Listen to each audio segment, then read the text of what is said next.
ஆமாமா, திருப்பாவைய பாடின ஆண்டாளுக்கு இந்த மாசம் தானே பர்த்டே. எப்போ எக்ஸாக்டா பர்த்டே? அதுக்கப்புறம் அதுக்கு என்ன ஸ்லோகம் சொல்ல போறோம்? ஆடிப்பூரம் அப்படின்னு சொல்ற ஆண்டாள் அவதரித்த தினம் அப்படின்னு சொல்றோம். இந்த வருஷம் ரொம்ப அழகா ஆடி 5வது வெள்ளிக்கிழமையில வந்து நம்மளுக்கு வந்து ஆடிப்பூரம் வருது வந்து ரொம்பவே விசேஷம் அப்படின்னு சொல்லணும்.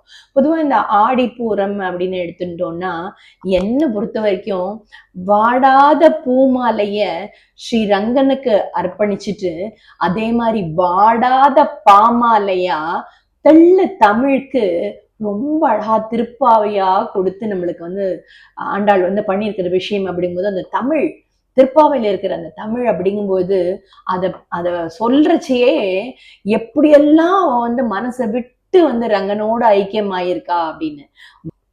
இது வந்து தியான ஸ்லோகம். இதுல கிட்டத்தட்ட ஒரு 6-7 வரிகள் இருக்கு. நான் அதை வந்து கொஞ்சமா ஷார்ட்டா எல்லாரும் சொல்ற மாதிரி ஷார்ட் பண்ணி கொடுத்துருக்கேன். நீளா துங்க स्तनगिरि तटी सुब्धम् उद्बोध्य कृष्णम् पारध्यम् स्वं श्रुतिशतशिरक् सिद्धम् अध्यापयन्ति. இது வந்து தியான ஸ்லோகம். அதுன்னு நம்ம என்ன பண்ணலான்னு எழுதினோம்னா கண்டிப்பா ஒரு அழகான திருப்பாவை கூட அவளுக்கு பாடி அவளை மகிழ்விக்கலாம். அதோட சுமங்கலிகளுக்கு எல்லாம் எல்லாம் வர்ற சுமங்கலிகள் எல்லாருக்கும் வந்து வெத்தலை பாக்கு பழத்தோட அந்த கையில வந்து ரொம்ப வந்து கண்ணாடி வளையல வந்து கொடுக்கறது விசேஷம்.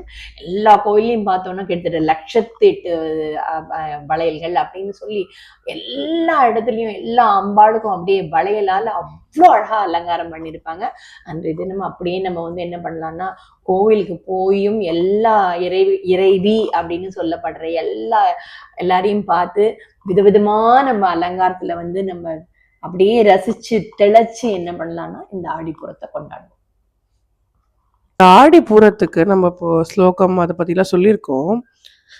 இந்த ஆடிப்பூரத்துல ஆண்டாளுக்கு சீமந்தம் பண்றா, நிறைய அம்பாளுக்கெல்லாம் சீமந்தம் பண்ணி அந்த மாதிரி அலங்காரம் பண்ணி வளையெல்லாம் கொடுக்குறா.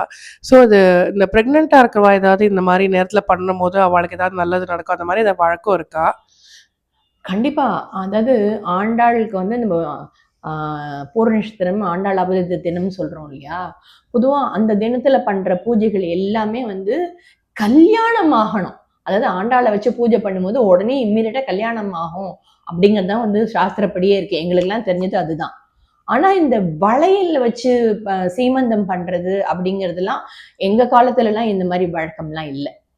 பொதுவா இந்த கோவில்களுக்கு வந்து இந்த ஆடி வெளியிலே என்ன பண்ணுவோம் அப்படின்னு கேட்டோம்னா வளையல்கள் வந்து இப்ப எல்லா கோயிலையும் பார்த்தேன் அப்படின்னா வளையல் விற்பா. இல்ல அந்த அலங்காரம் மாதிரி பண்றா. அதெல்லாம் வந்து இப்ப ஒரு 15 வருஷமா 10 வருஷமா தான் அது வந்திருக்கே தவிர முதல்ல எல்லாம் அந்த மாதிரி வழக்கம் கிடையாது. அதோட நீங்க சீமந்தம் அப்படின்னு சொல்றேன் இல்லையா, அந்த மாதிரி கலந்த சாதங்கள்லாம் பண்ணி எல்லாத்தையும் கொடுக்குறது அந்த மாதிரி வந்து முன்னாடி எல்லாம் வழக்கம் இல்லை. அது இப்பதான் எடுத்திருக்கா.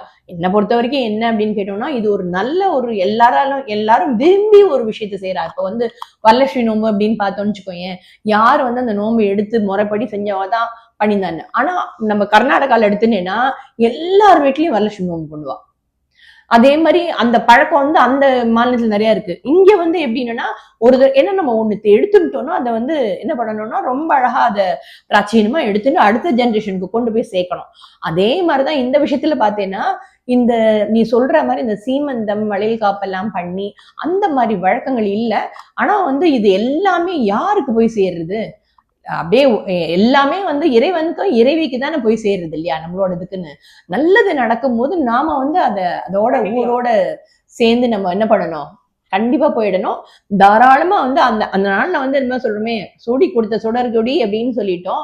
சூடி கொடுத்த சுடர்கடிக்கு வந்து அந்த நாள்ல பண்ற விஷயம் வந்து விவாகமாகாத கன்னிகைகளுக்கு வந்து விவாகம் ஆகும் அப்படிங்கறதுதான் ஆடிப்புறத்தோட பேஸ். அதுல வந்து நம்ம சுமங்கலிகளுக்கு வந்து இன்னொன்னு சொல்லணும் அந்த இடத்துல.